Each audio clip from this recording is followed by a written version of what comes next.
Inside Wisconsin is brought to you by Bay Care Clinic, Cobblestone Creek, the University of Wisconsin Platteville, Mill Home Supper Club, and Festival Foods. Shut up and sit down.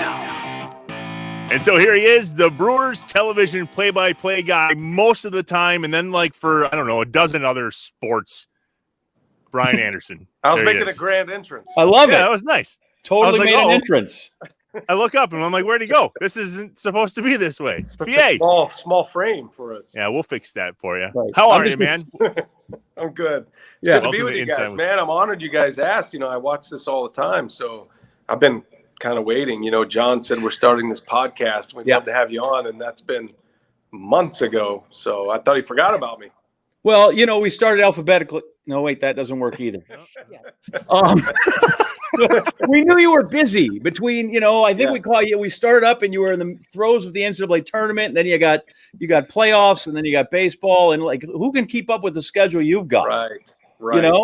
That's good transition there. I'm always available for you guys. It's been a cool thing you're doing here, and I love shining a light on the great state of Wisconsin anytime. I wish I had some Wisconsin thing to wear. I'm sorry for that. I should have prepared better. You guys are fully decked out in team uniforms with. Yeah. I see, John, you got your Daniel Vogelbach shirt on. It's him, right? There he is. Doesn't that just look? I mean, it's remarkable. Looks just like him, and he's even wearing kind of pinstripes when he comes through there. Very nice. You got your bobblehead. Excellent. Yes, sir. Yes. I haven't looked, but what's Vogelbach's? What's his steal count this year? I would guess it's maybe. Is he one? Was there a double steal? Did he get caught in somewhere? Not that I remember, but he's had a bad hammy, so we're not asking. Sure. Because of the hammy. Slowed a little bit, but it's like I've never seen it. Right. We don't need to hold him on very closely. The analytics say it's not a great move right now, John. Goodness. Did the analytics say that this team was going to be destroying the NL Central and get to 30 games above 500? It's been a remarkable run so far into September. It's the best run I've ever seen. This is my 15th year here. You've been a Brewer fan forever, and so you guys both know the history of this organization. And so they've never had a lead of 11 games ever in their franchise history. So the fact that you have this big lead, you have this great talent, but you're also trying to get in a position where you can set up your rotation, maybe get some guys healthy. All arrows are pointing the right way, and kudos to David Stearns and Matt Arnold in the front office and Craig Counsell. Those guys, from the front office perspective, had some great vision on some guys. And Craig Counsell continues to just kind of flip the script on everybody and every day typically, and you never know how they're going to run a game. And I think all the managers that I talk to around the league, they all tell me that they believe Craig Counsell is one of the hardest guys to manage against. And what a testimony to have that as your hometown guy who is such a cheeser at heart as well. It's a really cool dynamic. Hey, you mentioned the history of the Brewers. It doesn't take you long to understand that things have been pretty good since B.A. joined the club in 2007. That's a good point. Before that, not such a great run, but 2008 and now beyond, 15 years with Brian Anderson. So whatever unicorn horseshoe you have, leave it there because it's going well for you. This isn't my first organization that I've turned around significantly. I was with my first year on the air with the San Antonio Spurs was 1999, which of course was the year they won their first of 5 NBA titles. So, I was there for the first 4, and I came here and had this whole philosophy and pretty much changed the way the organization operates here. None of that is true. I had nothing to do with any of that, but I've been very lucky to be a part of some winning teams, both in my prior Brewers life and in my current Brewers life. So it's been awesome. I do see a lot of similarities, though, in how the organization is structured.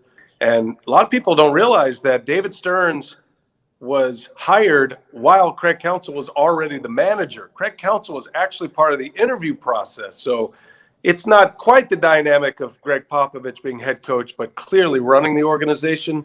But there is a great connection between owner, GM, manager, or coach in the Spurs case. And I think that's how organizations build franchises to win for sustained periods, because there is no leverage with a head coach or a manager if you don't have that very tight knit connectivity between your bosses all the way up to the owner. And that's what both organizations have. Those are the similarities. And it's easy to see why they've been able to win, because they're all on the same page.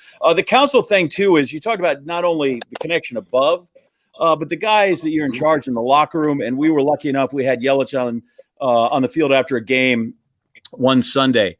And I had mentioned sort of sometimes, unorthodox, and somehow he had managed to put this team with a bunch of guys at the time that were hitting like 210, and yet they were scoring runs, and he was, masterful with his pitching staff. And he had said, listen, I told him I've got whatever it is, 7 years left in my contract, and he can't leave until that's over. But so much of that is, right, I forget who the guy was that said, half of managing is keeping the 12 guys that like you away from the 12 guys that hate you or whatever, right? Like he has that respect of the room, which is amazing what you can do when you have that kind of faith in the guy who's putting you out there every day, or putting you in a pinch hitter, or putting you in your different roles.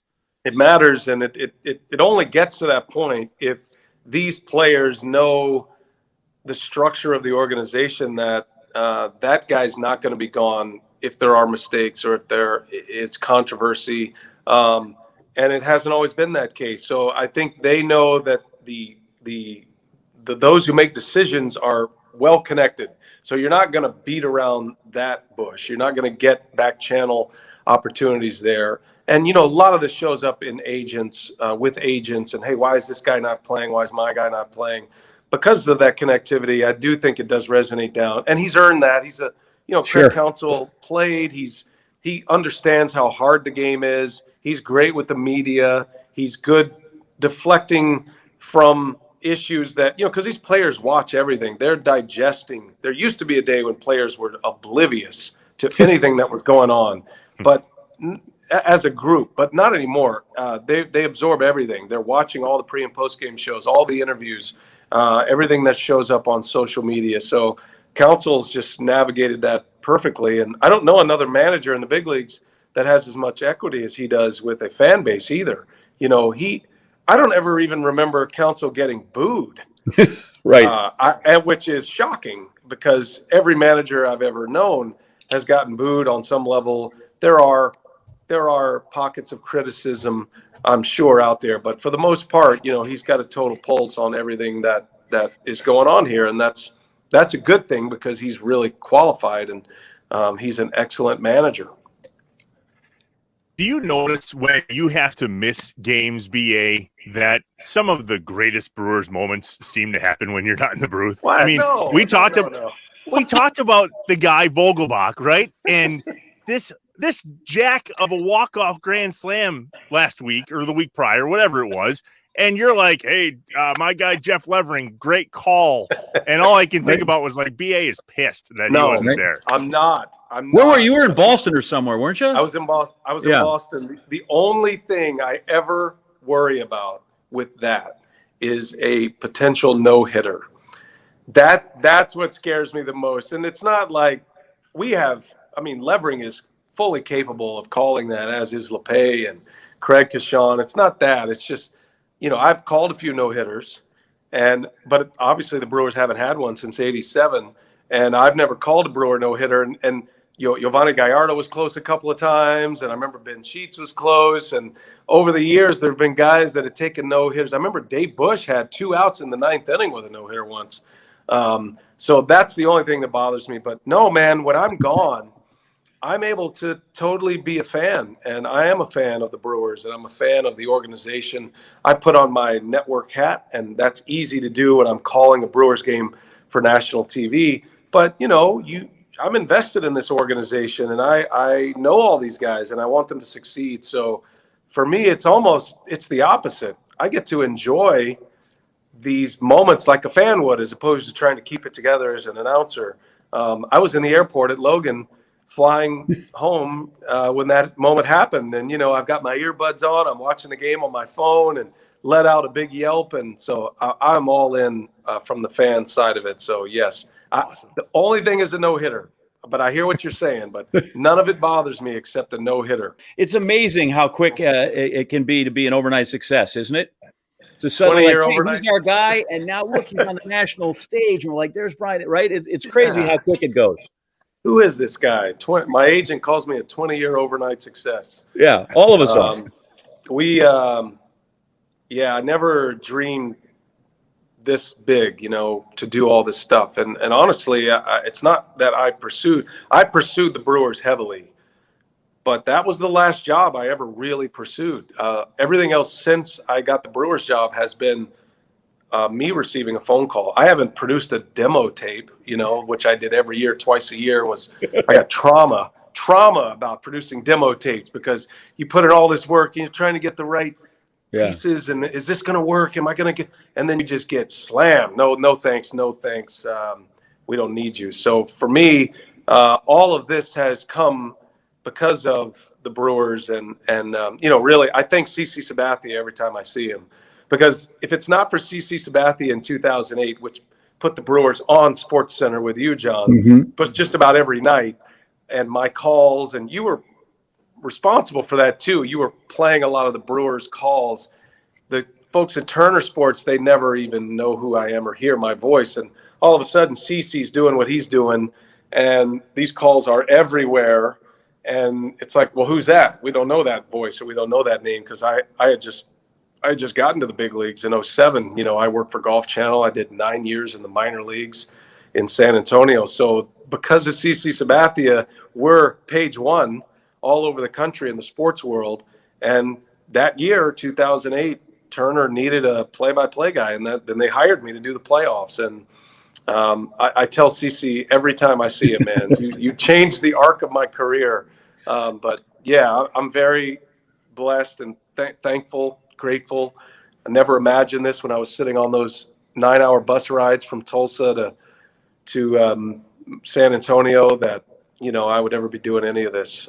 But I've just kind of said yes at every level and just kind of kept going. And I never will leave the Brewers, though, as long as they'll have me. Matter of fact, breaking news, I just signed a multi-year extension with the Brewers to stay here. I'm going to have to do fewer games, but I don't want to leave. And as long as they'll have me, I'll stay a part of it. I'd be a fan anyway.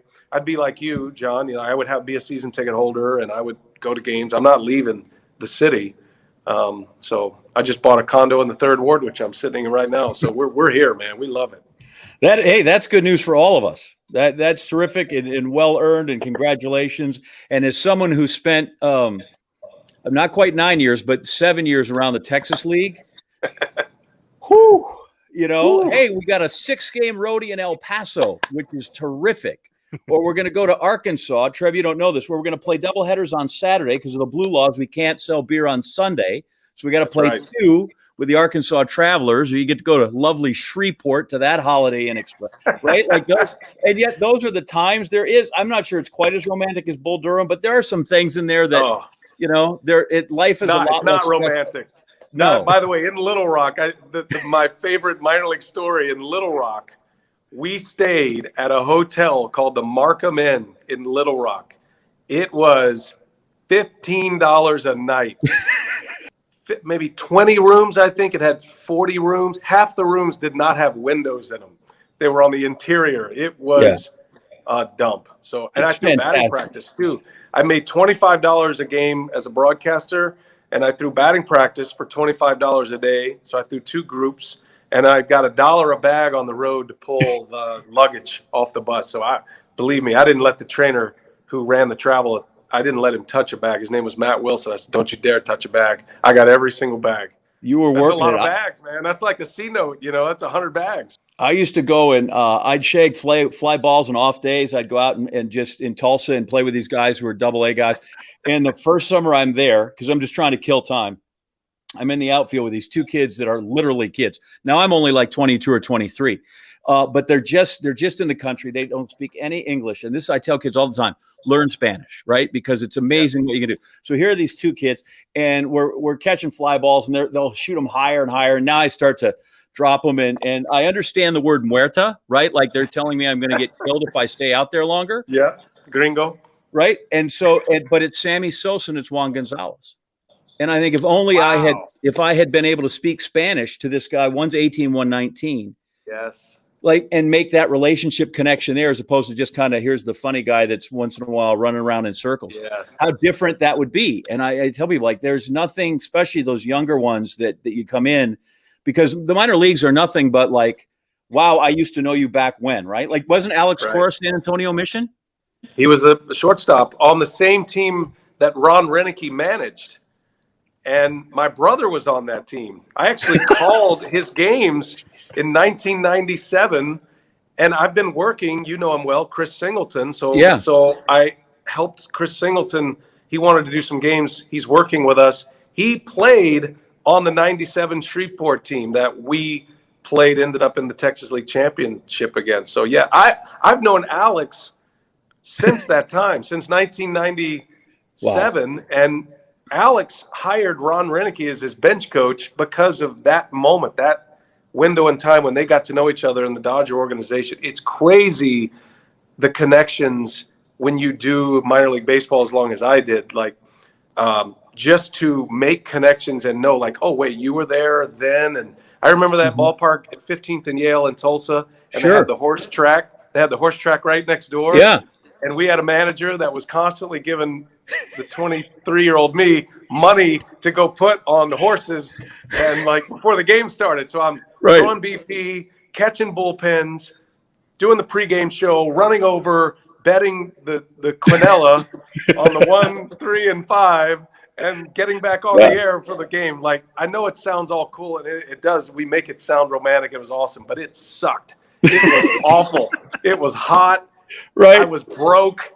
I had a baby and a wife, and I'm just like, what am I doing with my life, man? What a loser I am. You'd wait for the drillers to get home because I'm like, okay, at least I get fed at the ballpark, right? So you could eat there. Yeah. Or you'd wonder, like, how can this guy play? He's got 43 errors. And then you realize he's in El Paso, which is nothing but a rock pile for an infield. So nobody can feel the ball in these, right? And Trevor, I guess, like I'm saying, is you guys down there in Appleton with the Timberwolves, you never had it so good. Like that. No, place, that's sweet. Come on. That's sweet. Yeah, you get to go to Clintonville, Iowa, or whatever. You're living high on the hog, is what I'm saying. Yeah, make that trip from Tulsa to San Antonio, and then have a game that night. Rolling in at 10 a.m. up all night. I couldn't sleep on the bus, man. So our bus driver would nod off 5 times a trip. Jeez. And the bus would like, ooh. Everyone's like, what happened? Oh, Raul fell asleep again. So it was my job to sit up there in the front row and like talk to Raul. Hey, Raul, how you doing? Good. You need a soda? No, I'm good. You know, it's like one of my favorite stories is this deer comes running across. We're coming from Midland to San Antonio in the middle of the night, and this deer just comes like scampering across. He slams on his brakes. This giant bus at 2 a.m. And we're like, almost the whole team's on there. We got like bonus babies. I mean, we had like Paul Konerko was on that team. We got big time players. He slams on his brakes in the middle of the night, and John Shelby was the manager, and he wakes up. He's like, Raul, what are you doing? He goes, I saw a deer. He goes, how much do that deer weigh? I don't know. 50 pounds, 80 pounds. He goes, how much do this bus weigh? Run over the deer. It was great. But that's what it was like, man. You were like, I think I may die.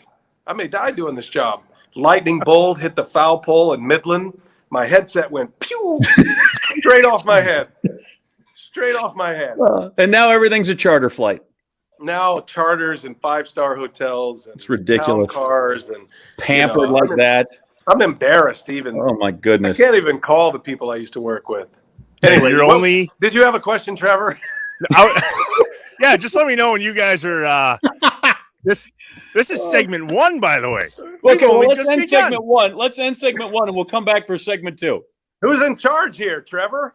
Doing my best. We're back after this. We're still inside Wisconsin, I swear. Shut up and sit down.